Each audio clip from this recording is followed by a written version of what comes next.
Right, this is another episode of Hot Take Point Made. And before we get into it, I will say something. If you remember when we did that episode ages ago, where we like reviewed the year or whatever and all the hot takes, I almost need at this point in time to get one of the minions at Last Free Nation to just make an actual like spreadsheet of what all the takes were and what the episodes were. Because someone told me something, but I can't find it.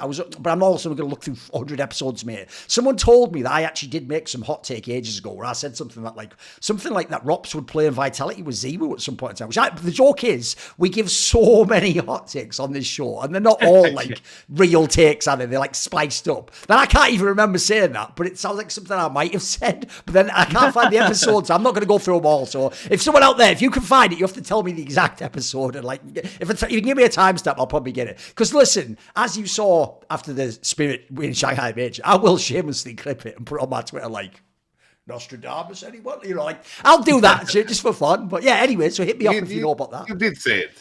I think I said something like that, but I just can't remember, mate. I said about the spirits. Oh, I definitely said that one. You said they're the number one favorites, whatever, something like that. Yeah, which was pretty good double down, not bad. And I called you crazy, but you. And didn't kassad say that they would not win a major? Something like that. Of course. And they won the very next one after. Listen. Sometimes you're the bug, and sometimes you're the windshield, bro. Like, it's fine. No, by the way, the craziest thing is, I don't think people realize how like narrative changing winning a major is. Because like I actually myself, I'll just give you a freebie because I'm never going to do it now. I even had like that take I kept doing on shows. I was going to do like a massive article about like, we've all been really unfair about even putting these expectations on Spirit to be the number one team. Like, you know, you should, like I said, the take I had where if Shiro hadn't joined and it had been Art Frost, Zontix and Donk, then no one would say they should be number one. You'd just be like, Donk's really good. They'd be more like, you know, a way better Eternal Fire. And you'd just be like, if they win any events, that's cool. But it's because they signed Shiro for millions that we were all like, they must, and they wouldn't kind of hate CS. You had to be like, they must win everything. So the joke is at the end, because they won the major, that doesn't even matter. And then at the end, even though that was a whack take,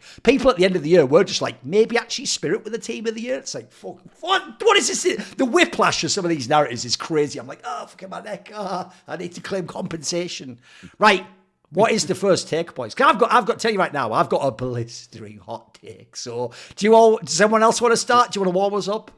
Maybe save that, okay? I have one here that's just kind of based up purely off of eye test and something that I've just been kind of talking about with people in the green room of like who has the best of this, and what I mean is the best spray. My take is that Donk has the best spray in CS2, and I know that a lot of people would be like, okay, who are other good riflers with good sprays? There's obviously Elige was one of the first people that had a great spray in CS2. Yeah, I know exactly. He's going to pull out a name you are not going to believe, so get ready to get mad as fuck. Because I might even go mad. I'm ready. You want to say like Xantaras maybe, or Nico or something like that? TeSeS has the second best done it! I knew it. Get ready, kassad. Come on, kassad. Hit me with it. Come on. Say the line, Bart. Are you fucking insane? There you go. I knew it. By the way, that was a great hot take, Maury. I knew that was coming. So go on, keep going. I mean, the thing is that we needed that. Honestly, it's like a soundboard. It is. I know. I mean, the thing is, okay. I look at other like usual suspect riflers that I would want to consider as like like really good sprayers. But the reality is, and this is not really a huge diss to TeSeS, they just have better first bullet accuracy than TeSeS, so they don't have to spray. Like, the thing is that TeSeS is hitting crazy-ass spray transfers, but it looks even better because he might miss the first shot. So then he controls the spray, but the amount of, like, 2-kill, 3-kill sprays he's been getting this year has been crazy. Like they basically made a meme out of it in one of the Falcons games on the game against Astralis, or no, it was the one before that, actually. It was the game against, I think it must have been Pain. The game against Pain, he had, like, I forget which one it was. It was, like, an Inferno spray, actually, and he like 2-bullet like transfers between people, and he does this stuff all the time. Today against MOUZ, he had a really sick spray. Also, he's getting like 3Ks with the FAMAS with spraying. He's getting like AK transfers all the time. It's just like I like Xantaras, Nico, a lot of these guys with really sick aim, but they just don't find themselves in situations as often because they're also not anchors. So like TeSeS is an anchor so frequently, or he finds himself as a bomb site defender compared to these other guys that are like, they get a burst kill, but TeSeS is just like, the amount of transfers this guy is getting is just so crazy if you watch these Falcons games. Come on, kassad. out of all the players out there. I knew it was coming. Like right there, like there are just so many of them. He mentioned them some names he mentioned himself, and he goes for the shittiest fucking thing ever. Like he goes for TeSeS to be like.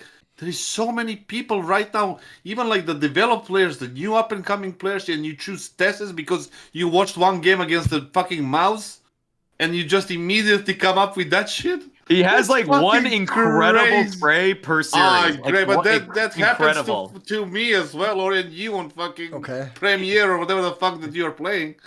Doesn't mean that you are some sort of a god or some shit. And the people like you said 3K with the FAMAS. Anybody that does have 3K with the FAMAS is in a one sprint spray is one of two reasons. One is that he shot the people in the back, and the other one is the other team is so shit they cannot shoot back. Now, I don't know which one was it against MOUZ. Did he shoot them in the back or the other one? Like the thing is like it's just crazy to me that like all this you skipped Santares, you skipped Nico, you skipped like all these new kids, so even Zaiwu or like whatever Donk, and you just pick TeSeS. For me, he's not even top 20, barely top 30. Like he's not even a relevant piece in this conversation at all. Like somebody who is the second best player should have more kills averaging, right? On a map, which means more wins, which means more success, which means like better placings and all this shit.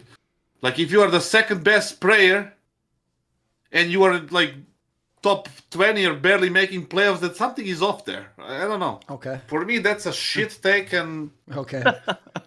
it's Is that just it? Is that it? Okay. Yeah, that's it. Yeah. Listen, what I appreciate about that Maui is he tried to like subvert our expectations last episode by him being the one like being really reasonable. You could tell he was like keeping it in, Then he went like, "It's a hot take, Thorin," and he was, I got him. I did the Uno reverse card. But what's great is he's right back to his old classic. Like you basically just dialed up kassad GPT there and just put in a bunch of stuff, and it goes, "Are you insane? You're wrong for these reasons." And what I love is I actually will make a point about kassad that people always miss, because when I make fun and I go like, come on, say like Donk's not better than Nico or something. There's actually a logic as to why kassad does that though. That a lot of coaches in esports, including League of Legends, by the way, actually have similar thinking, which is, believe it or not, they try not to actually get too caught up in the day-to-day and like who's flavour of the month and all this shit, right? What they try to look at is who's like fundamentally a great player, whether they're not that good right now, and if a guy who's a rookie is really good right now, they don't go too crazy. So I'll give you an example. If you ever ask people in like LEC, in League of Legends, like who are the top 3 junglers, they might put that Jankos guy in, who's like probably the best ever, whether he's in good form or a good team now or not, because what they mean is like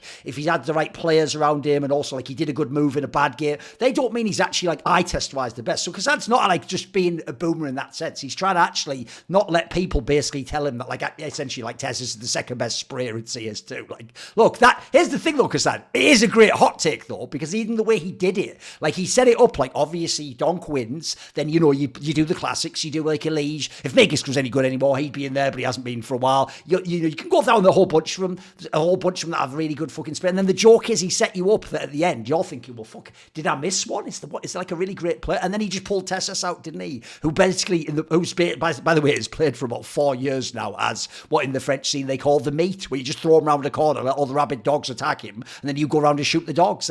But in this team, I will say, they actually, believe it or not, one of the cool things about Nico is Nico actually looks like he's willing to sort of duo with this guy, and sometimes he'll like actually take the fucking pressure. And you can see in all the interviews, they keep trying to basically tell sort of TeSeS like, you're not just going to be that guy anymore. Like actually, we're going to sort of like put you up as sort of like a more of a star player. He doesn't have one of those abusive like 35% entry attempt like roles that certain people in CS sadly have got at this point in time. We've gone back to 2015, boys. So look, I won't agree with it. I'll agree with Maui in this sense, right? When you're at events, because you're watching in the green room, obviously like you get certain flashes in your mind of images that were great. By the way, even that clip everyone was loving on Reddit on Inferno where he did like the double headshot, that is essentially spray, because what he did is like whip the other one over to the other guy's head. It's just, I agree with kassad. Obviously in the long run, I would pick a lot of other people over this guy. There's a lot of people have bonkers spray. But I'll put it this way, I'll give you this. He certainly has sort of like turned heads. And I do think in Falcons, he is actually the story that everyone should be talking about. Everyone's focusing on like Nico in prison, or like, oh, what the fuck's going on with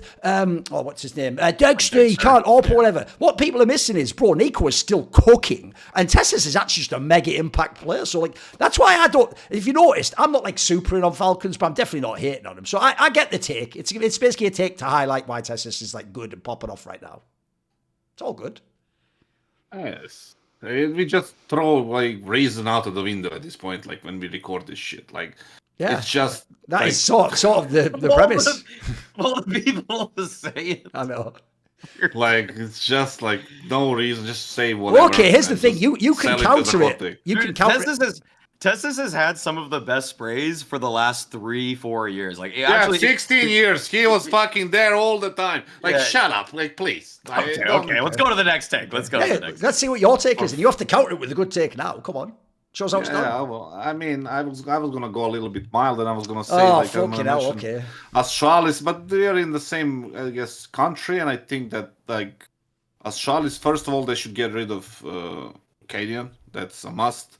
But the hot take is that they should get Snappi from NIP. Okay. Simply because I watched the fucking games from Astralis in this event, right, in the PGL, whatever. And they seem to be like trying to kind of recreate this shit thing that was in Heroic made them successful. Like, you know, just running around without any plan. Like, there is no teamwork. The op is Device, who is completely different opper than Cadian was when he was actually opping. And it seems like he's not really It seems like Device is playing something different from the other guys. And the other guys are not playing well enough at the same time. Like, they're playing like shit. And the city side is terrible, you know, terrible.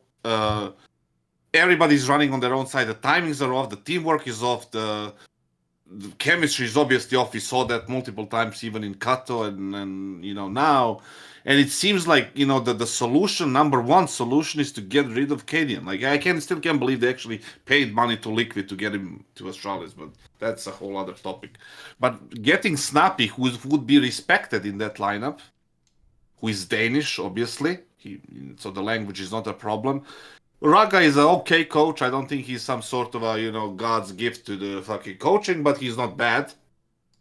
And he's definitely a good, you know, with social skills and like with players and stuff. So that's also good. Astralis has the money obviously to waste and, you know, spend and whatever, but he would implement a system in that team probably that would benefit way more than what they're having right now. The chemistry in the team would be completely different.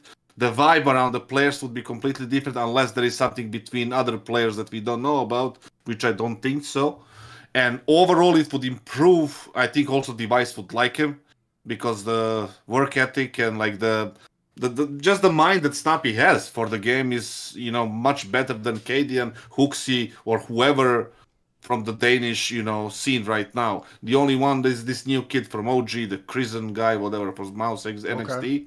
So, but he's already like in MOUZ, in OG project. So overall, their game would improve by at least 40 to 50% with Snappi as an IGL, especially because, like I said, Snappi has a good mind for the game, and on top of that, as an IGL, he doesn't require any resources, any spots, any crazy, like, you know, positions like some other IGLs have. He doesn't demand a lot of in-server. He doesn't take a lot from the players. He would just redirect all the resources to the relevant players like Device, Yabi, Stav, whatever, right? And instead of doing that, they chose this, and now it's just terrible. I mean, I've watched them. I even the day that we are recording this, it's a game against Pain, and I watched the first two map, and it's just like so. It feels like they're winning barely every single map. When they're winning, it's barely, but when they're losing, they just lose.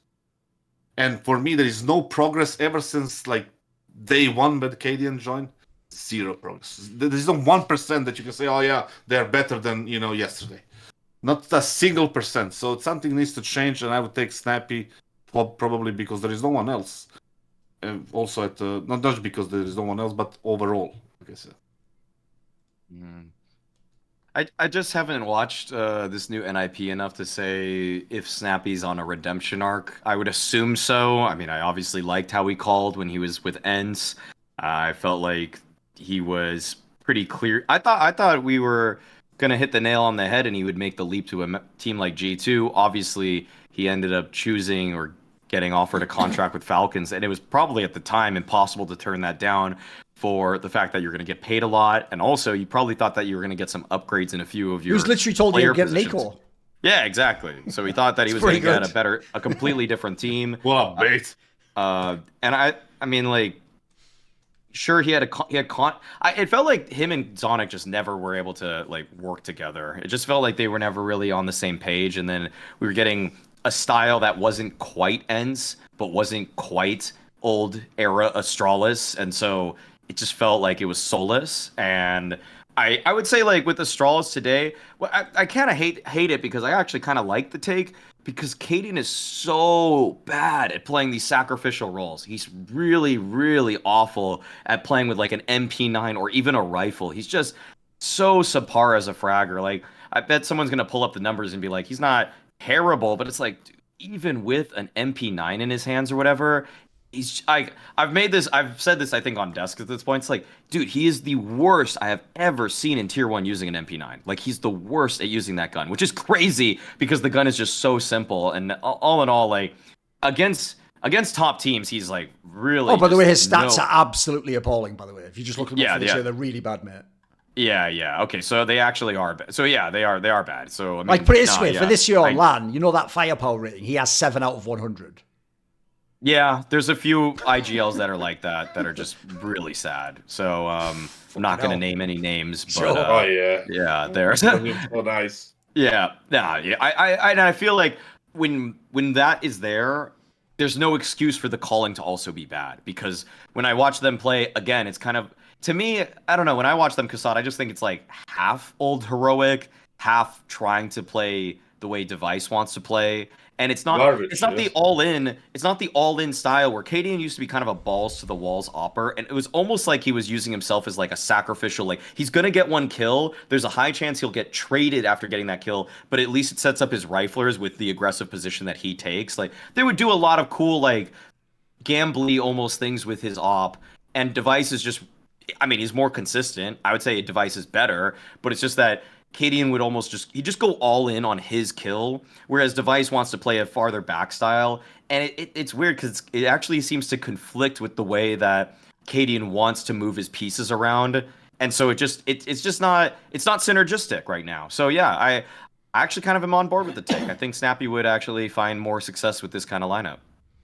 What's funny is, this is actually one, if you notice, kassad's style is, he only accidentally does the really hot takes. What he does is, he just does takes which do qualify as a hot take, Maui, because what he does is, he does do the ones where the fans don't think that. Like, I think loads of people in the industry, and loads of people who are actually, like, players, would do, like we were talking about on Snake and Banter with Nero. Like, if you're an IGL, we don't just give up on you because one roster didn't work. Like, you know, actually, if anything, I even told you, I think even Glaive can come back. I think anyone who ever had it as an IGL, it's just about what's your motivation, like, are you still trying to learn the meta, and then can you get the right pieces around you? So every fan does think like Snappi has to retire or be on a dog shit team now because of what happened in Falcons. But like, I'll just use the actual meme because it's probably the actual only good application of the fucking meme. So you know the meme that goes like, Mom, can we have McDonald's? Then she goes, we've got McDonald's at home, and then it's like the home burger.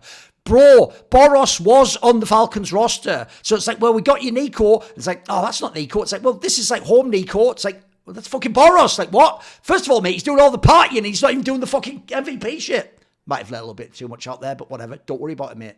So I already think that people have been way too harsh with the Snappi angle. Like, all I'll say is this, bro, I think you could take most of the IGLs in the top 10 and give them that roster, and they would also all fail. Now, look, I will say Snappi looked like shit himself as well. That doesn't help me. Like, it's one or the other. Like, you know, do something that looks good in the game, like tack-wise, or, you know, pop off yourself. He didn't really do either. And I agree with you, Maui. To me, I would just speculate. I don't think him and Zonic have the same vision at all about CS. And I would imagine, look, I don't know which order it went in, but I would imagine it was probably something like one of them, like, it's like when you join a new team, you always do this, mate. One of you cedes to the other one's vision initially, then they don't like that because you don't get the results. So then you have the power grab of like, right, pull it back my way. Now it goes my way. And the problem if you do that is, unless basically one of you sort of dominates the other, the worst scenario is you just get caught in the middle and you've just got some like fucked version of both people's system, which doesn't work for anyone. And then also, by the way, unironically, you can't keep changing players every 3 months, so it's also never going to fucking work. But what system are you? But by the way, Blade keeps telling us for international rosters you need 6 months. And everyone else is like, no, it's been like 2 months, kick that guy. Like, fucking hell, mate. Like, you're all telling me that guy's the best coach. Maybe listen to him for a minute or two. So, on the side of the Cadian one, I'll do that quickly. I agree. I actually think Cadian and Astralis fucking blows. Because one, they aren't like some fucking awesome tactical team. They just actually win off firepower. And by the way, they win by like shooting people on CT side because they just have good players. Then also, he's not doing much tactically. Maui, he's actually dreadful in this team. Like, he wasn't that good in TL, but in TL, because he like forced the AWP around himself, you know what? He could still win like a 1v3 every now and then that you'd go, oh, that's not bad. You sort of won around, you know. He doesn't even have that because he can't AWP anymore. Like, bro, he's so out of his depth in this team. And I actually will even add to sort of the similar lens. I actually feel like he's actually getting nothing in this team, bro, because since he came in, I actually don't think they were willing to commit to that heroic style. One, I do not think TeSeS would ever sign up to that, because I have heard, you'll find out about this soon, I've heard Cadian's system is just listen to what Cadian is saying right now. Like, that's it. There's no playbook. There's no, like, you don't get, it's just, here's what I just said right now and thought of play. If you think TeSeS is going to play like that, it's the opposite. Even Glaive gave TeSeS like the ultimate leash. He was probably the AWP that had the least control over him. He could just do what he wanted. So, first of all, I doubt you can even do that if you're Cadian. And also, you're no longer the AWP guy, mate. You can't call it all around yourself. And then I just think with the rest of them, if you're Cadian, in English we have a saying, kassad, called the last chance saloon. It means like basically if you don't succeed now, like you're just dead basically. Cadian, I don't think can even pull that shit anymore in this team because listen, people like Yabby and Stown, mate, if they don't like the way it goes this time, you're never coming back, Cadian. You'll just be on Sashi Esports for the rest of your career if you can get on that team, you know what I mean? I mean, I'll just tell you a little detail right now. I even heard when he was in Liquid that like Fnatic didn't even want Cadian, so there's a fucking little bombshell for you right there. By the way, if they don't want you, who the fuck does? That's why it's amazing. I don't know whose fucking cousin he is in Astralis, how he got in that team, because that's just what, he better be on that Scholes contract where you get 8k a month or something, because I don't know what the fuck's going on over there. Like, this is some bonkers shit. I am pretty sure that like the way that it went there, it wasn't like Astralis' decision. I think they yeah, I heard it was the org. What the, you think it was the org about Cadian? I mean, I heard it, just put it this way, everyone thinks it was like Stown. I heard it wasn't, mate. That's what I heard. I mean, maybe if I had to guess, if I had to guess, let's say it like that, I would think that the players were like, what the fuck are we going to do? We need the IGL. Maybe we can recreate like this fucking old heroic thing. That's just a normal course. I believe it was actually claimed. Look, I don't know how much validity there is to this. I think like Striker or someone had some info and HLTV confirmed and said that like Cadian wasn't even like the first or second choice. And then they just sort of like last minute had to just get him, assumably just before the roster lock and that shit. So it sounds like it was just like a fucking, you call it in English, like 11th hour decision. Like you just have to figure it out before midnight hits. Like shit, we better just do it, you know. Yeah, I agree. Fuck it, it's a bad call. Waste of money. And by the way, here's the other reason why. So he's not fragging. The tactics aren't good. And the last one, and this is the nail in the coffin, bro, is you would at least think, since 4 of these players have played together all that time, and then Cadian's played with Heroic and with Yabby and Stown, at least they should have like sick team play. Do they fuck? Do they fuck, bro? Mate, when they fuck, if this team like falls back to like do a retake, I'm like, the round's over, mate. They're not fucking winning this shit. Like, they're not doing that like amazing Navi shit where you go in 3v4 and kill everyone because he's looking that way. They don't even do that. Like, the sad thing is, they really do just survive off the fact that like TeSeS and Stown can still shoot people with guns, mate. It's still CS. So I think it's whack. So this is why I think the Snappi move is itself, you know, it's sort of a desperation move. But here's why I'll actually say I think it would not just be good. I think it would succeed. There's an obvious angle. We talked about this yesterday, Maui. Think about who Snappi's had as his stars in his career. He hasn't had many real stars, by the way. And by the way, he made every HLTV top 20 star he ever had. So here's who he's had, right? He's had Sun Pius, he's had Nerds, and he's had Spinks. Now, if you don't know, when he initially got Nerds, they literally did put him like in that lurker role like Spinks. So as you said yesterday, the actual best role in a Snappi system, is why they could never get it to work in Falcons, is star lurker. Bro, he would have Stown immediately the second he walks in the door, and then his AWPer, like some he has to. He has the Danish Sunpius. I always told you, like, Sunpius is like fucking device light. Like, he just have device. Like, mate, I don't know. And that's also why I'm underwhelmed by Cadian. Bruh, which of your teammates is shit? The stair guy does everything for the team. Device is still somewhat device, even though apparently he doesn't go to majors anymore. And Stound's actually good. And then Yabi, I'm not quite sure about. But like, this is like about the best roster almost you can make for Denmark if you weren't fucking there. So I'd do this move tomorrow. I think it's a good hot take. I'd take that deal. In fact, here's where I'd be even fucking a piece of shit. If I'm Astralis, I'd just go, you know what? Can I just do a trade? Can you take Cadian? Why not? Why not, mate? Try not to even pay the buyout, you know? Yeah. I agree with like 99% of that. The only thing I would raise though is just that, man, I've been watching Stound lately, just kind of a separate point. It's like actually been kind of sad. Actually, I've like the eye test on him has been so bad. Like I haven't seen him win like a 1v1 in a while, like a 1v2, even if he's like the 2v3 guy. I feel like I'm watching all the, like, anytime I'm seeing Astralis at this event, I'm just like, Yabi's actually had more pop-offs for me for sure, but Stound, watching him is kind of like he can't, like, his aim just looks so slow at this event. I don't know, like he does not look like he's locked in, and I feel like this Astralis team, I think they're thinking about some kind of change too, honestly. I feel like should like, immediately after this event, just instant. They don't. Stound doesn't look like he's locked into this at all. Yeah. Okay. Who cares? Right, I don't do it like Duncan. You guys, where I just build up slowly. You know my style. I go in dry. So let's get into it. Here's the take. Listen very carefully because it's a two-part take, but it's synergistic. So take number one is the Imperial male team is 2 or 3 times better than Imperial Valkyries. Here's why, and so the secondary take, I'll build that in now before I explain, is anyone out there who's not just a fan. Fans can have any opinion they want. They're just their fans. They're just fucking watching fireworks. Woo! Oh dear! Like, I don't expect them to know the physics of fireworks, how air works, fucking gunpowder. They don't need to know that. But people who are actually talents, even if you're my friends and you're on my shows, shame on you if you ever actually weren't joking and tweeted or said on a broadcast that Imperial Valkyries is better than Imperial male team. You are an actual joke to me. You either have no eye test or you are a piece of shit. Here's why. So here's a few facts about Imperial men's team. You might remember last year, they were at a fucking major. That's right, they were at the major. Now, if you don't know, the one roster move they made was they kicked out Phelps, who actually was having a pretty hard time, and they brought in like a new player that's actually been having some pop-off games, right? Because of this thing where you can only have one team anyway, so even if they'd be in the rankings, the joke is they'd probably pick the Valkyries one for the political angle anyway. If you don't know, online, this month, they beat both Pain and MIBR, by the way, right? Before you go, that's online. First of all, you are aware the Imperial female, when they were called that, versus Na'Vi game was online. We're just going to all pretend that doesn't exist. Apparently, that's the only game in history where people don't fucking, sit in a chair and have Coca-Cola or whatever. Like, that's the only game that like counts like a land match all of a sudden. Fucking hell, what's this? Are we counting Zimu MVPs again, boys? That's a straight fire reference. So, okay, back there. So I'm just, by the way, shots to Zimu. I know, that's every time. Listen. Check that off the bingo card. Yeah, listen, get the bingo card ready. So then, the other point is, so by the way, already those 3 things I've just said there, beat MIBR online, beat Pain online, went to a mid, right, already they just cleared Valkyries by about 1,000,000%, because spoiler, Valkyries have never won a map online against anyone who wasn't female. Also, just throw this out there, do you know what the actual best map that Valkyries ever had in their entire time together online against men was? It was the one where they had a man in the lineup.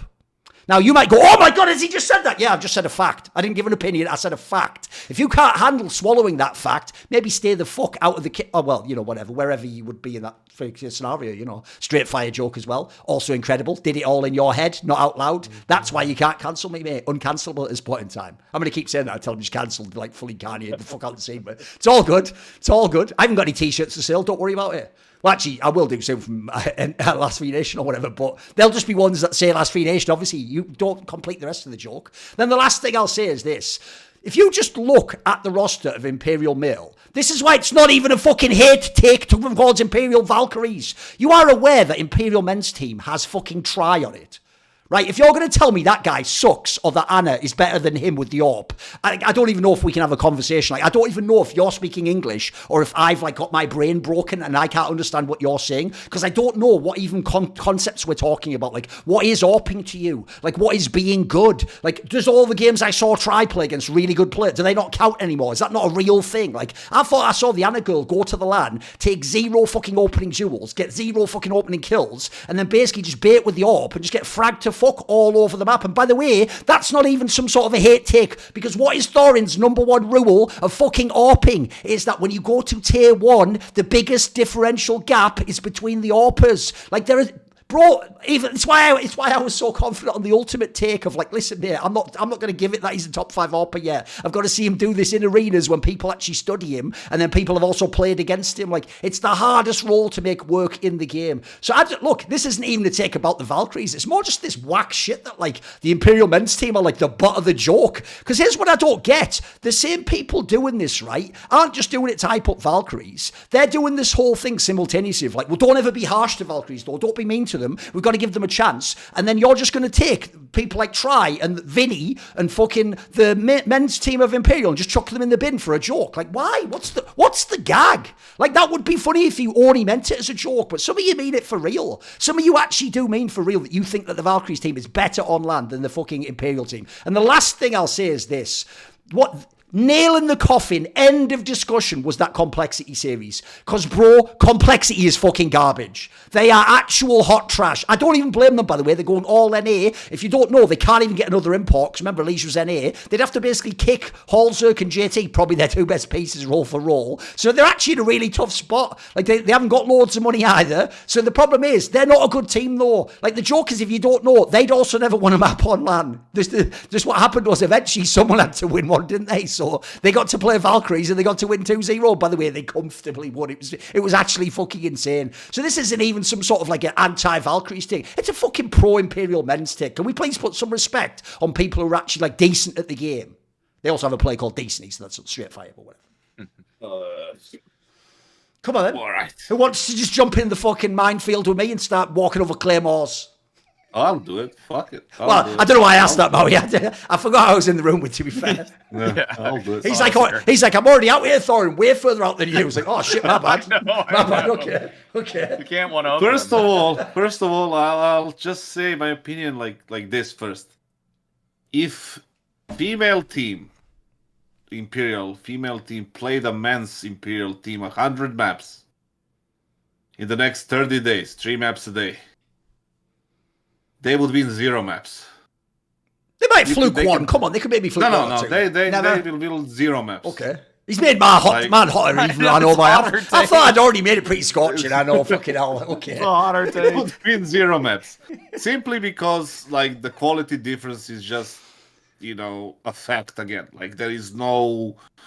It's not about being delusional, like you sit on a desk and say this and that, right? Maybe they had a good map against Furia in Kato. Ever since then, I haven't seen anything. The only teams they have beaten on LAN are the female teams, and that's why the champions of the whole whatever impact thing. Yeah. On LAN, they got comfortably demolished by every other team, including Complexity 13-5, 13-2. Like if it was like maybe when it comes like when the score is like 13-7, 13-6, 13-8, people think it's close. It's not close. Sure. That's not close at all.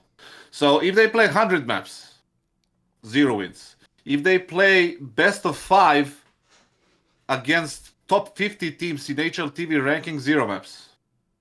Every day. Number 1, number 2, number 3, number 4, up until the 50. 0 maps. Like, the reference with Serena Williams and, remember that one? Yeah. When the guy said she's not like, top 200, like she cannot beat it. And then why did you say that? Like, blah, blah, blah. And then the top 200 guy came in and just won like 6-0, 6-0.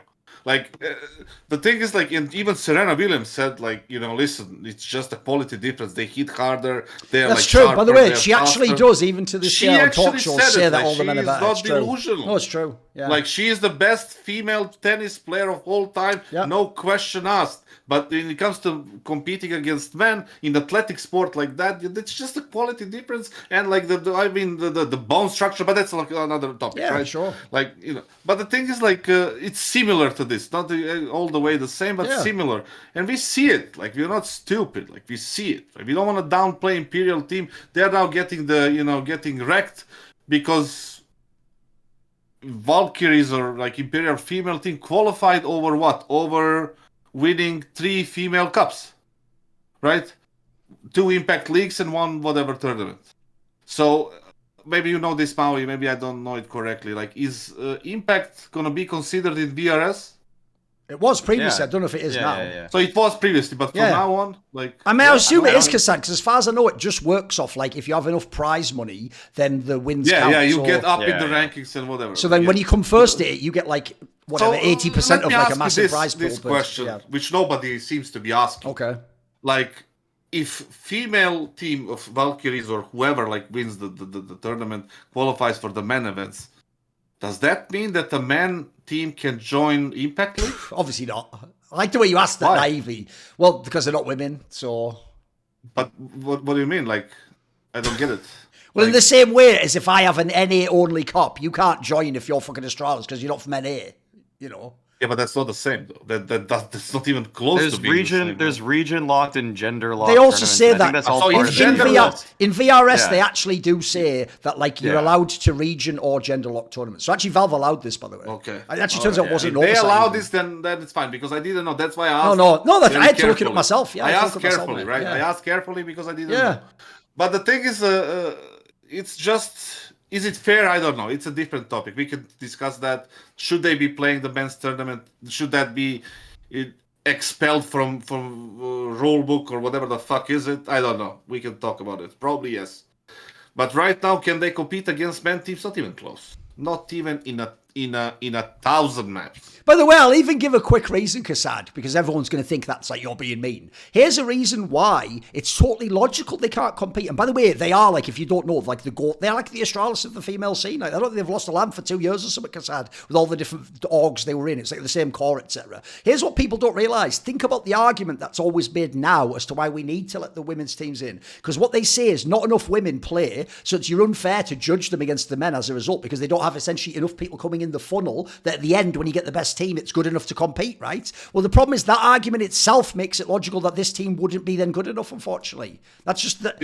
What you're basically saying is there's not enough talents yet to, like, produce the best. I'm not being mean to the no, of female course team. not. That's what I mean, It's just yeah. whatever. Like, if they come in, if they use the rules and qualify and win, God bless, right? Yeah, it's I not don't their care. fault. It's like I said on Twitter, it's actually the VRS fault, mate. It's not their It's fault. the VRS fault. It's not their fault at all. Yeah. I know Zaz for a long period Sure. of years. She's like a good friend to me. I wouldn't like Sure. disrespect that team in any way. But the reality is different. The facts are different, right? We need to talk about that. Like, are they able to compete in any meaningful way right now? I don't think so. Right? It's not the time yet. Maybe if they have like 6-7 events like this, 10 events, full year and a half, maybe they will get into some sort of a position. Right now, even like when I was there, like when I was in the competitive thing, and maybe this is like too much to say, but the teams, tier 1 teams, tier 2 teams would avoid practicing against the female teams. Right. They would actively avoid that. And that's no secret. Nobody's going to say publicly, yeah, we don't want to play against female teams. But in reality, they would play anybody else. This is, unfortunately, here's what's sad, Kassad. I know the point you're making, but to people who are on the political tip, mate, you made the opposite point. Like, the point you're making is it's a waste of time to practice. The problem is they're going to think, well, that's why they're not good enough, because you wouldn't practice them. But, like, that's just, again, that's politics, mate. It's just a politics thing, right? That. Like I said, if they had like more, for example, they take map against Furia, where they had that might get you a chance, right? Yeah. If they had more experience, I said it on the desk. If they had played 5 events like this before in a studio environment where they actually see stuff, I mean, against men teams, right? Not the female teams. Oh, yeah. They're obviously experience. more. Yeah.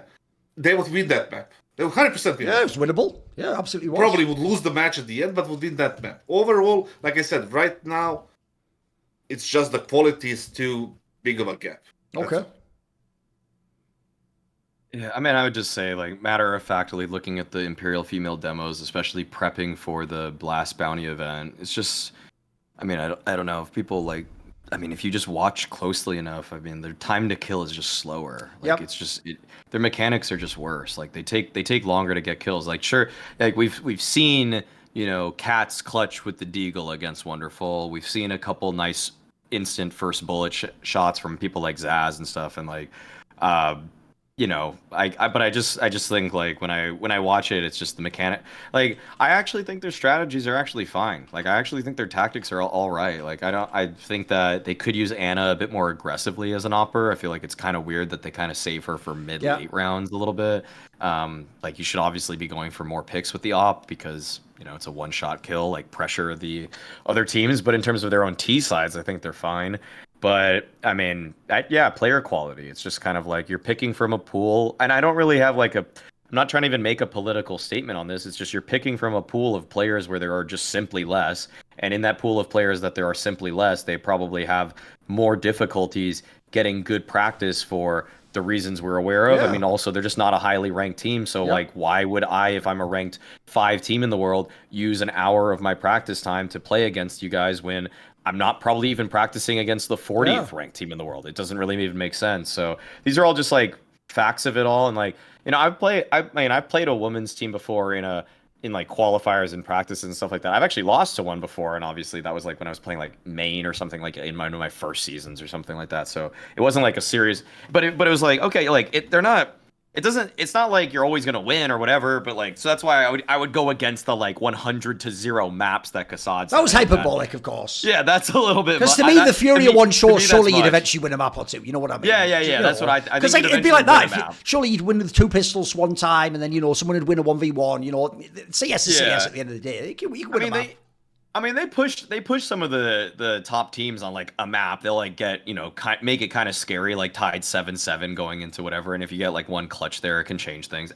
Either way, it's not really the point of this. The main point of this is that I think that the Valve rule set is coming from a place where it was worth experimenting with it to just see what would happen if they get a boost, because I mean, they already do an affirmative action sort of move by just having regions. Yeah, they do. Regions. It's true. Like, so like, by the way, you're right, Maui. That's actually philosophically completely in line with what Valve does with like the Asia Minor, for example. Like that's what I mean. What Valve's doing there, Maui, is they're not like us, by the way. They don't watch all of CS. They're just thinking, well, if there's a whole female circuit and it has all this prize money, maybe that team is good enough. Give them a chance. It's just that obviously that, to me, that's like a naive take, but I get why that is what Valve has done the whole time. To be fair, they have given spots out to everyone. Yeah.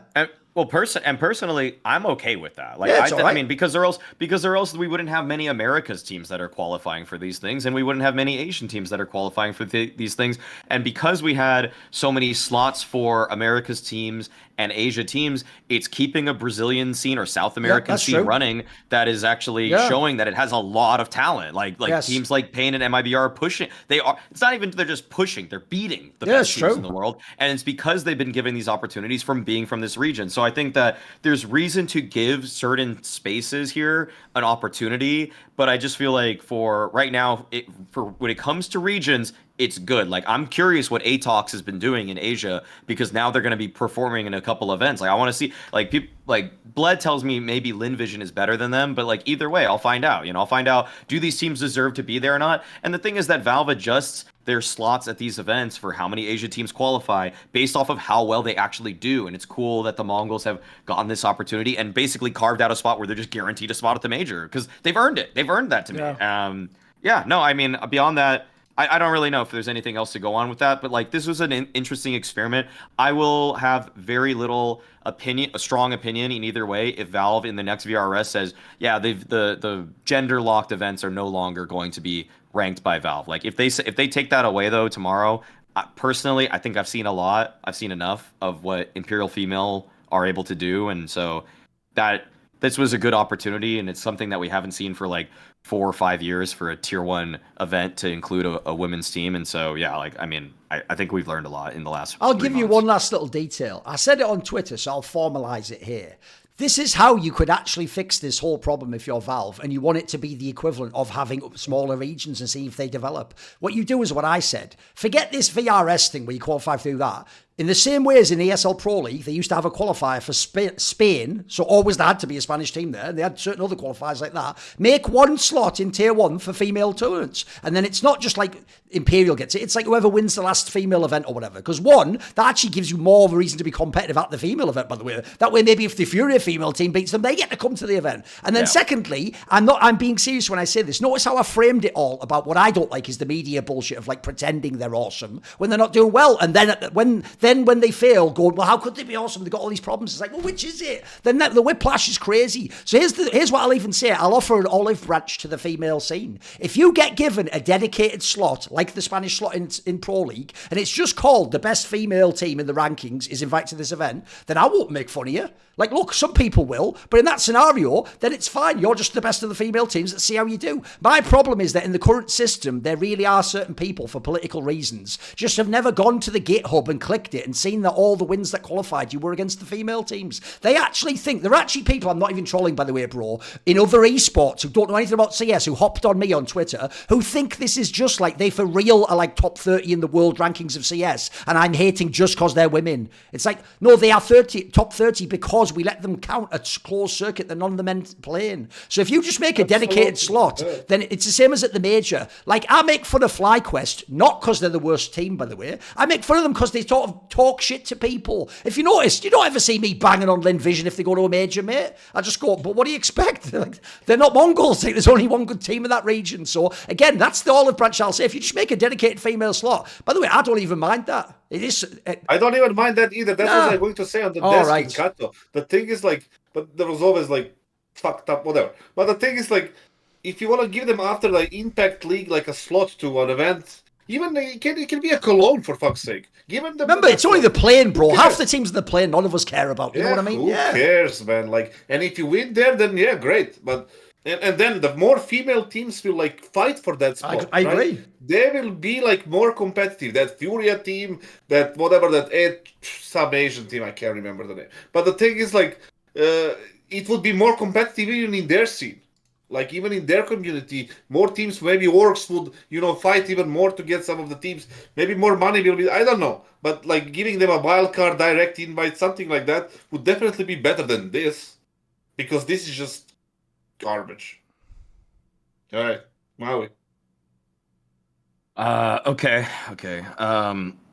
Yeah, one more take for me here. That I even though they just lost to Eternal Fire today, 3D Max has really piqued my interest a lot as a roster, and I'm just gonna say outright for this year, I would say that I guess I'm focusing primarily on T side here, but I would say that they are like purely tactically in terms of offensive strategies on T side. I would say that they are top 5 in terms of tactics. They're a top 5 tactical team. They don't have the firepower and individuals that are actually going to carry them through these rounds, but in terms of just having really good setups in terms of smokes and flashes and mollies to like cover points while they take space and everything, like, dude, they have sectioned off maps so well in terms of just utility usage that like they look like a top 10 team, and they probably are a top 10 team, and I wouldn't look at any of those players and say anybody's even the top 40 or top 50. Like I'm gonna be real, like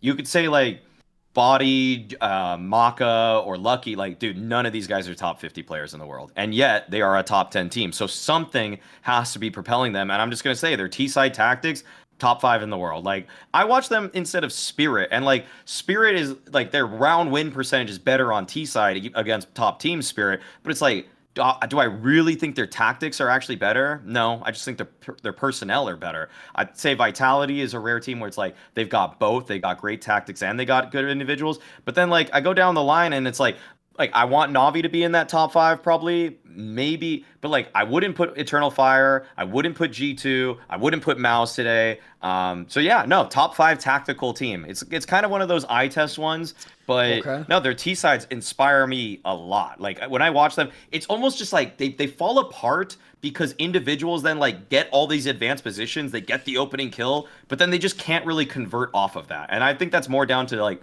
not having good players than not having great overall tactics. And even I'm going to give supplementary detail here when I brought this up in the green room talking to Dupree, and Dupree said, "Oh yeah, they actually have really good tactics. We on Falcons copied all of their Anubis strategies like 1-to-1 for openers." Just give me a assist. Oh, he's actually doing it. Holy shit, he's learned. He's at the firmware, he's upgraded. No, I can tell what you're doing. You're looking at the top teams right now, figuring out your top 5. I'm not looking down. Oh, fair enough. I'm not looking. Oh, my bad. You know what, Maui? I take that back. I actually thought he understood what we were all going to do in a minute, which is when he goes mad, I'm going to go, well, who was the top 5? And then he's going to go, shit, I don't know, fucking. And then, you are in Romania now, yes? Yes. Bucharest, yeah? So okay, there is this place called Titan Psychiatric Hospital, Dr. Konstantin Gorgas. So you should go check yourself in. That's pretty good. Okay, that's pretty good. Okay, that's what he looks up. It's just the I know. The joke is, Maui, instead of saying, "Are you insane?" he just Googled like mental help in Bucharest or something, which is like another version of the same meme. I love it. That's good. It's too good. That's pretty good. That's pretty good. By the way, any future episode where Maui's in a different location, you have to keep that meme going and just like look up the nearest like asylum or something. I know. This is a running gag now already. So the thing is like Konstantin Gorgos Boulevard Nicolae Ceausescu or something, whatever. You'll find it. Okay. Check yourself in someday, today. Saying that 3D Max, it's like why are we even talking about these teams? That's my problem. Because he's watching them. He's at the event, isn't he? Yeah, but why are we talking? It's like you guys follow NBA, yes? Yeah. Do you see people talking about Portland? Okay. Or Hornets? No. Like nobody's saying, oh yeah, they have a pretty good offense, but defensively they're conceding 147 points per game, and like, you know, but they're probably the best offense in the league. Like, shut up. Like, they're not even top 20 tactically. They are. They definitely are top 20. All right, let me ask you this, kassad. Don't you think he has sort of a point, right? They are winning games against real teams. So, like, I agree with him sort of. Like, I don't think they actually have any good players, mate. So they've got to be doing something to get the games. It can't just be pure luck, right? I think they just play well together. That's the thing. Okay.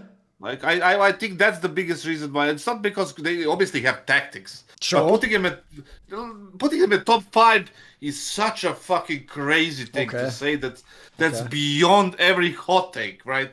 Like, if you said top 15, good one.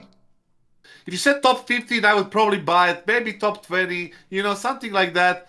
But top 5 among all these other teams that you check the rankings and you just put them as a top 5, it absolutely makes no sense. I will agree with one statement, though. They don't have, you know, top 30, 40 players, right? That's like fair. they really don't. Like, you know, they just brought a new IGL, whatever. So that's a little bit of a I think he's just a secondary. I think he's a secondary caller. Right. Yeah, I think Maka's still calling, but Body's like their set. Yeah, he brings a lot of ideas. Okay. So that's a piece of information that you got us from. Yeah. The thing is, they in the last year or so, right? They have been playing on the same level, right? Qualifying for events, being present at events. They even won the one that was it in India or whatever it was. India. Yeah, it was in India. They won that one. They qualified for the major or the RMR, whatever it was. So they're on this like constant same level, right? You would expect if they're the top 5 fucking tactically, they would rise up. Right? Not be on the same thing. Like, if they're top 5 tactically, they would be top 10, top 5 playing semis and like all this shit. They don't have the players. They don't have the players. Their tactics are the only reason we talk about them but at all. But if they're top 5, tactics. they would be higher, like, ranked highly, right? More than they are right now.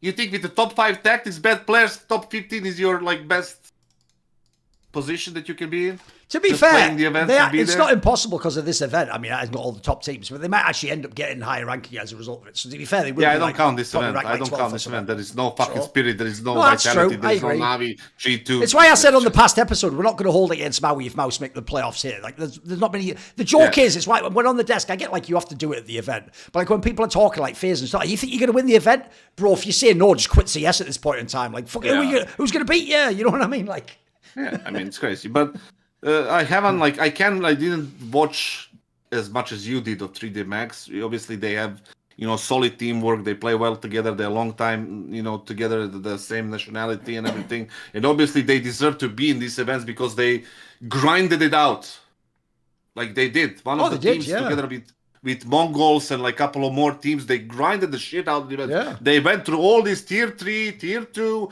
cheaters, match fixing, all this fucking crazy shit, and managed to get themselves into a circle of teams that are playing the tier 1 or tier 1.5 events, right?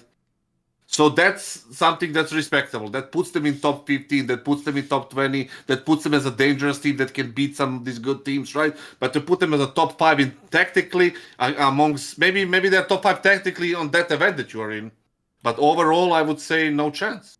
With all these teams around them, teams like Spirit, teams like Vitality, Navi, G2, Liquid, like even FaZe, it's crazy to me to even like entertain that thought. But overall, so yeah, don't agree. Big thumbs down. he's doing like he actually stole Siskel and Ebert's actual gimmick. I know. Yeah.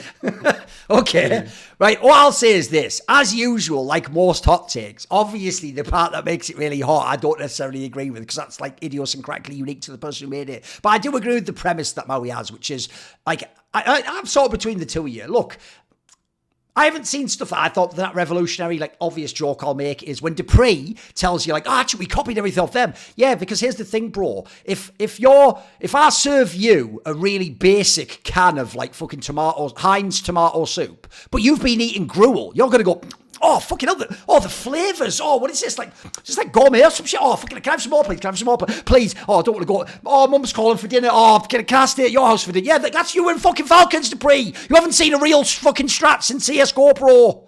You haven't seen anything in years, and even then it was just Zero go kill. Oh, no, I ruined my own joke. I should have said Zero go kill Gamer Legion or something like that. Just be a total prick, But anyway, I don't think we have like revolutionary stuff. But fair enough, I haven't gone super deep on that aspect of the demos. I could believe there's some stuff they're doing. I also sort of agree with kassad. I do think they've done that thing where they actually they look like they haven't cynically just changed the roster a million times. Looks like they've just kept a bunch of people together that probably get along and actually have some like fucking camaraderie. And actually, by the way, because they're an all-French lineup, that is an angle that you could potentially get an edge on. The whole point of making the national team is to get better individual players. So logically, the inverse should be if you keep a national team, you should have better like team play and culture and have the same style and stuff. So there is something to their game. I mean, I made this point on Snake and Banter. They are my like problem child. I had it as my ugly point because on the one hand, I watch them and I'm like, this team should never beat any of these squads. But then they just like the joke is like 2 out of every 5 times they do beat the team that I think should beat them. Like, what the fuck? Like, that's like a real team they just beat there. So I find them hard to evaluate. But okay, fair enough. It was an interesting comment. Okay. Yeah, I mean it's. I guess it can be considered as a hot take, whatever. Yeah. But, do we have one last take? One last take, kassad? I mean, I can do it or you can do it. No, you can do it. I've done mine. I'll just leave mine at that straight fire one because it's pretty long anyway. You can do one last take. Mine is like considering MOUZ. Like the MOUZ will in the next 3 months change a player. That's the only take I have. Crazy take. But the thing is, what a crazy hot take that is. No, the Fucking thing hell, is like holy shit. Yeah. The thing is like it's just like I've watched these games on PGL, right? They seem completely like they're like blindfolded walking on the map, like completely, there is nothing going on. The T side is all right. It's not the worst, right? We've seen worst. But like the CT side, they're just all over the place. They cannot like connect any kind of round like with each other in a sense. Like that when we used to see MOUZ playing back when even like before Shui or whatever, like who was the IGL, they always seem to be like playing off each other very well on both sides. Like somebody makes a move, somebody gets a read, somebody uses the timing, walks out, they get together, the mid round is good. Like when they execute, they're always at the same time. Nobody's delayed, nobody's like rotating bad on the CT side. You see them like moving as a team that knows what it's doing, right? You can see it. Like, you can spot that in tier 1 teams easily, right? Right now, you watch MOUZ and just you see 5 players just doing random shit at all times. And if it works, it's like, yeah, well, great, they won a round. But it usually doesn't work. We saw the game against, was it Falcons today? That was a terrible game. Even Falcons had like, who did they have popping off? One player, right? It wasn't Nico. Nico was like... Dexter did well. Yeah, Dexter popped off a little bit. Yeah. Yeah, he was like, 50 Maybe frags. TeSeS popped Well, off no. too. But, no, Nico was the number 2. But the thing is, like... even with Falcons, they look terrible right now. They don't look good. Like, they don't look like a team that should be in any kind of contention for any events, including this one. They beat them after 0-1, right? They managed to like reverse sweep them, right? So that spells problem in MOUZ. MOUZ never had those problems before. Never faced those problems before. They were always solid in the group stage, always solid before the playoffs and the arenas and all this shit. Never ever in the last 15, 16 months, 18 months they had like issues with the group stage. All of a sudden now they're in a 2-2 bracket or 1-2. They lost to, who did they lose to? Maui. Let me check. They lost to Falcons and FaZe. And FaZe was comfortably lost, right? There was 13-11 was the second map, but it wasn't really like that close, right? Yeah, it was the first map on Ancient where they were like 9-3 up and they couldn't get anything on the T side. And then Mirage was a blowout, right? So overall, big problems. I don't see that this working out. I think that they should even change the player immediately next Monday. Okay. Like, depending on who's available. Here's the thing, as usual, Maui, the first take wasn't even a fucking hot take. It's like, I think tomorrow someone's going to have breakfast somewhere in the world. But like, he actually at the end accidentally did the hot take. The hot take is they shouldn't even finish this event after this event on Monday. They should change roster immediately. I mean, I was thinking of doing the take, honestly, of just like, they should, after this event, just bring Shuhei back for Brawlin. Like, I was thinking that's a good hot that take. Okay, that's not bad. Yeah, I didn't pull the trigger on it because of, I don't know, like, I'm seeing little bits and pieces I like of MOUZ, and it's like super early to evaluate this team. But like, I mean, my take already was that they weren't going to make playoffs of like anything really. It ties into your take. Yeah, I mean, I'm pretty down on them already. Like, I kind of get what you mean. The synergy for MOUZ just feels way more disjointed. Like they just moved as a unit. Like, that's the thing. Like, but the problem with this MOUZ thing is that they got a couple victories, and I think people are like, okay, let's see what they can do. Like maybe they're good because they beat Big, they beat 3D Max, but it's like the player quality is so much higher than Big and 3D Max that I was never really surprised about this. The loss against Falcons, whereas I'm finally like getting to maybe reap the rewards of making bold takes about them at the beginning, because it's like, that's a team where if you had Shuhei with the current state that Falcons is in, that MOUZ would have beat them. Like, that, if it was Shuhei for Spinks and the old version in maybe even like 90% of their powers of last year, they're still beating that Falcons team. So this is where it's starting 70. Yeah. I mean, it's 90 might even be generous to Falcons. Yeah, like 70%. So yeah, it's starting to come apart a little bit already for me. I know people just want to be really nice because no one wants to be like wrong, but like, I mean, I was pretty on with like, I mean, I'm pretty boldly still saying like, this team's not going to really do anything, and we're basically just in a holding state for MOUZ until the end of the season, and then we're going to see where do they pull the trigger next on a roster move, and probably for an in-game leader. Okay, I'll take all these angles, because first of all, I actually think Maui also has a pretty good hot take there people just didn't think about. Because people only saw the move in order. So Shuhei benched, we signed Spinks, but it's like, but who's the IGL? And then Broland becomes the IGL. Like, actually, the hot take is this. The reason they should bring Shuhei back and just bench Broland is, you'd just be better than MOUZ last year. Bro, you'd just have a better version of that team. And you've even got a player who actually has performed on stage. Like, I actually feel like that's the fucking move. So the problem here all comes down to the thing we're not allowed to know because they haven't sold him yet, which is Shuhei, in their opinion, tainted goods? Did he do something behind the scenes? I told you, all I heard was that, Maui. I never actually heard any extra info that I'm hiding of, like, he did something or he said. I just heard everyone wanted him out. That's what I was just told. And I was almost told that as if, like, don't pry anymore. Just know that, like, it's not like, he had an argument with someone or someone just thinks he's not good enough at the game. Just for some reason, everyone wanted him out, which, by the way, to me, I just infer means something like, there's either like a big disagreement or people didn't fuck with him in some way, or who the fuck knows what, who the fuck knows. Maybe he wanted people cut. I don't bloody know. On that one, it's a pure speculation. You'd have to read into it. So all I'll say is this. I already think this is where the person I want to have the hot seat on them is Cyclone.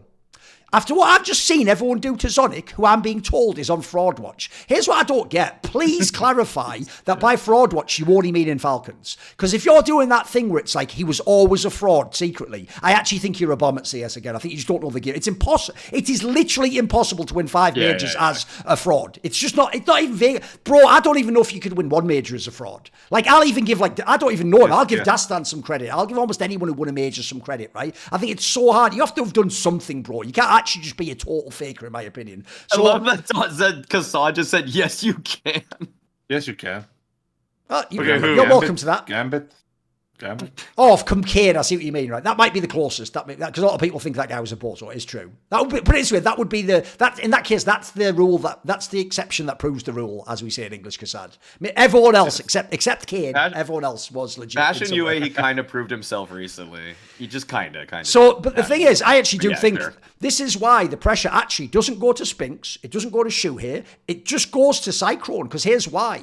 Bro, you actually just did your own Zonic Boros move, which is, look, I heard there's some really fucked up shit about Boros, but I'll tell you what, kassad, if I can look back in hindsight now and come out of a time machine like Rick and Morty and tells fucking Zonic before he cuts Boros, I'd go, bro, no matter what he's doing, you can't cut him. Like, he is actually at the moment one of your only lifelines to have a chance to win a game. Like, even if you're right, even if everything he does is so unacceptable, it's basically the simple premise that I used to have back in the day. It's like, I don't care, mate, unless he's actually killing people, he's killing people in the game, so that's all that matters. You know what I mean? Like, you have to have this guy. So if you could go back in time, so it's the same thing for Cyclone. If Cyclone had any part in benching or selling this guy, then he has to suffer the consequences of if he now has a team with a scuffed IGL who's trying to integrate Spinks. I'm not going to go overboard from one LAN. This is the first real LAN. Remember, they played a whole LAN without the fucking guy. They had the Zelex guy. I'm sure they didn't even practice with Spinks at that point in time.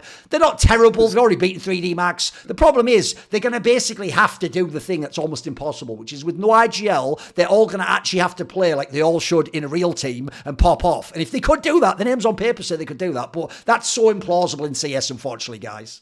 I would say that my take on where I think MOUZ is headed in general is like they're definitely going to slowly degrade as some other teams like Eternal Fire level up, and even, you know, I don't know, 3D Max or whatever. Like, teams that are in the top 10 are going to move up a little bit, and MOUZ themselves are going to just slowly trickle down.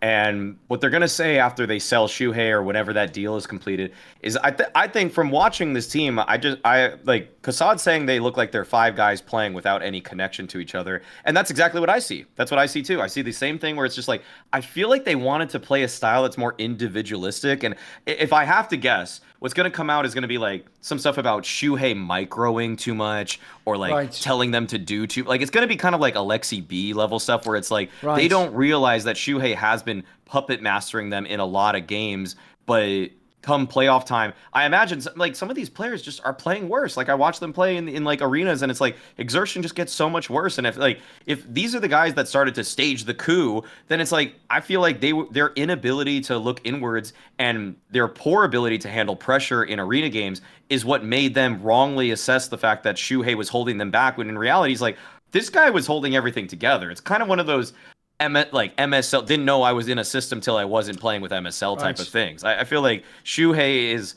because they just look like they're kind of like 5 dudes like moving across the map, kind of trying to deathmatch themselves through situations, which is why they can beat, like, you know, a big clan, because their players are still very good. But then if they have to beat a FaZe clan, they just look like when they were doing A converge, like they were trying to converge on the A bomb site in Mirage, and it's like one guy moves it once, then another guy comes out connector, then he dies. Then a guy kind of swings out palace slowly, he dies. Then a guy comes out con. It's like, it was so disjointed. It was like, why was there a singular voice here that was saying pinch the bomb site now? Because it didn't look like it. So those are the things where I think they're gonna really miss Shuhei, or people need to just be louder on the team. I think they do have a chance to figure it out. Like, that's my one thing. Like maybe in a few months or 6 months or something.